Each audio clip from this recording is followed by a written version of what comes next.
Hey friends, welcome back for our chapter reading.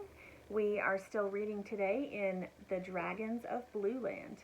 So when we left off last time, the baby dragon, who we learned was named Boris, was flying back to get Elmer at Nevergreen City to try to help him rescue his family of dragons. So let's see what happens next. Chapter 6, Elmer to the Rescue. Dawn brought Saturday to Nevergreen City, and as Elmer slept snugly in his comfortable bed, he was suddenly awakened by a damp, cold kiss on the cheek. Wake up, insisted a voice. He opened his eyes and muttered, It's Saturday, no school today. Elmer, wake up, said the old alley cat, the same old alley cat that had told him all about the dragon and how to rescue him. Elmer, we've got work to do. I just saw the dragon fly into the park. He must be in trouble. We'll have to hurry to find him a hiding place before the city wakes up. The dragon? Why, he only just brought me home.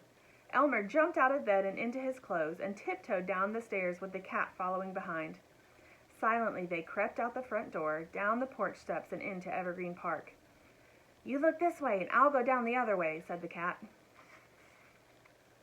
So here's the cat trying to wake Elmer up, and then here they are looking for the dragon.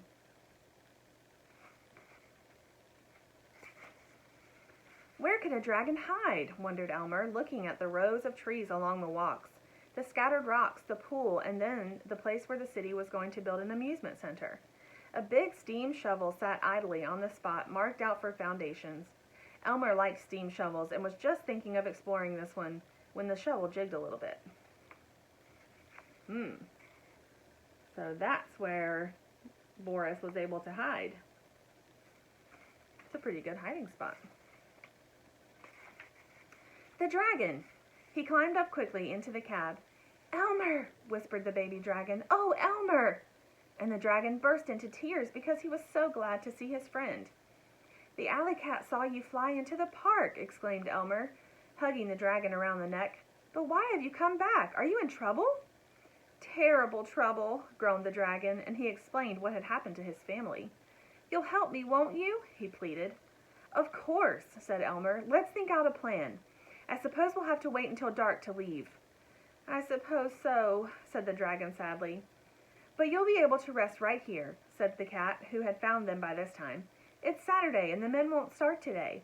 I'll keep meddlers away. Meanwhile, let's work on the plan. The three friends discussed the problem all morning. Then Elmer went home for lunch. His mother was used to his long early morning walks, but she'd be suspicious if he didn't turn up for lunch. That afternoon, Elmer took all the money out of his tin bank and went to collect the things he would need. He bought 16 whistles of assorted tones, 16 horns of assorted tones, 1 cap pistol with caps, 1 ball of heavy string, 6 large chocolate bars, 3 boxes of Fig Newtons. He found his very sharp jackknife and took a flashlight from the kitchen drawer. Then he carefully packed everything in his father's knapsack and went down to supper. He had $7.36 left over from the shopping. Elmer, what have you been doing all day? Asked his mother. I haven't seen hide nor hair of you except for lunch. Oh, I've been over in the park looking at the place where they're going to build the amusement center, said Elmer, which was true in a way. At last the moment came to sneak out with his knapsack and join the dragon at the steam shovel. As he ran down the path, he saw the old alley cat waiting for him. I'm sorry you can't come too, said Elmer, climbing onto the dragon's back. So am I, said the cat sadly, but I'm too old. I'm better off taking care of your mother and father. They do worry so.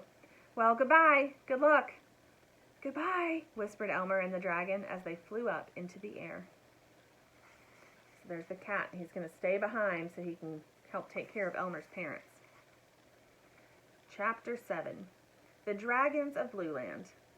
Tell me more about your family, said Elmer as the dragon flew over the harbor and northward along the coast of Popsicornia. Do you all look alike?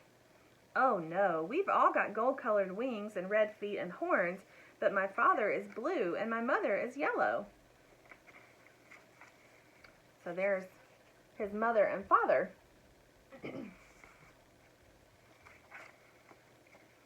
All my 6 sisters are green, ranging from yellow-green to blue-green. We boys are both blue and yellow. I have wide stripes, but 2 brothers have narrow stripes, one with the stripes going the other way. One has yellow polka dots on blue, and one blue polka dots on yellow.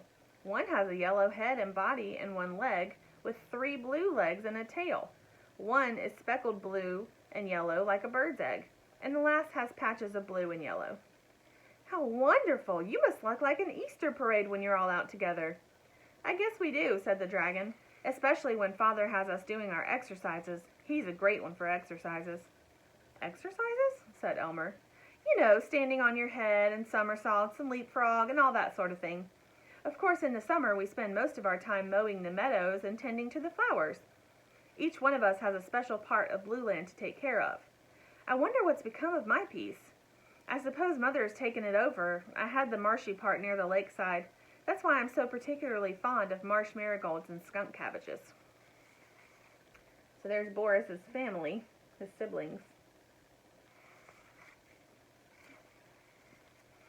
But what about wintertime? Asked Elmer, looking down at the line of waves breaking against the rocky shore in the moonlight. It must be very cold and snowy and not much fun for exercising. Oh, we do our exercises summer and winter. Father sees to that, and of course we have lots of fun sliding down the mountain slopes onto the frozen lake. But the winter's really fun because we sit in a circle in our cave and Father tells us scary stories about knights. It seems there used to be lots of knights who rode about just looking for dragons. They captured and killed most all of us, but a few escaped to Blueland. My father says his grandfather could remember the knights very well, with their heavy coats of armor and lances and swords and helmets. Oh, sure, I've read about them in books, said Elmer. But those dragons were always fierce and about to eat up somebody. Nonsense, said the dragon. That's just what the knights like to make people believe, so everybody would think they were brave when they went dragon hunting. Dragons look fierce sometimes, but they're really very gentle. That's why they finally ran away to Blueland. They wanted to be left alone. And now more men have decided to bother us. Goodness knows what they'll do to us this time. If only we get back in time. We can't possibly make it before tomorrow evening. That will make it over 2 days since I left. So here's some more of Elmer's family.